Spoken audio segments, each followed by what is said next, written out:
అంతరిక్షంలోనే చిక్కుకుపోయిన వ్యోమగాములు Sunitha Williams, Butch Wilmore తాజాగా ప్రజలను ఉద్దేశించి మాట్లాడారు.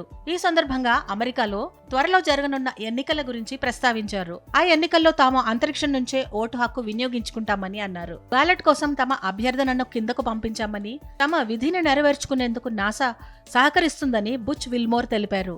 అంతరిక్షం నుంచి ఓటు హక్కు వినియోగించుకునేందుకు ఎదురు చూస్తున్నానని ఆనందం వ్యక్తం చేశారు. బోయింగ్ స్టార్ లైనర్ తమను విడిచి వెళ్లడంతో మరికొన్ని నెలలు కక్షలోనే గడపాల్సి ఉందని, అయినా అంతరిక్షంలో ఉండటం ఆనందంగా ఉందని, ఇదంతా తమ విధుల్లో భాగంగానే భావిస్తున్నట్లు చెప్పుకొచ్చారు.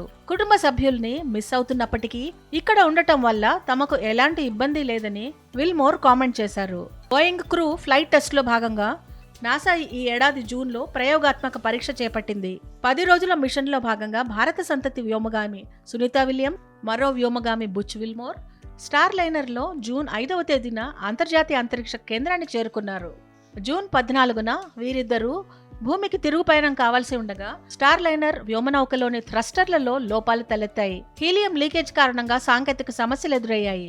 దీనిని సరిచేసే క్రమంలోనే వ్యోమగాముల తిరుగు ప్రయాణం ఆలస్యమవుతూ వచ్చింది. సాంకేతిక సమస్యను పరిష్కరించిన బోయింగ్ వ్యోమగాములను తిరిగి భూమిపైకి తీసుకొచ్చేందుకు స్టార్ లైనర్ సురక్షితమే అని చెప్పింది, కానీ నాసా మాత్రం అందుకు అంగీకరించలేదు. దీంతో స్టార్ లైనర్ న్యూ మెక్సికోలోని వైట్ శాండ్స్ స్పేస్ హార్బర్ లో సురక్షితంగా కిందకు దిగింది.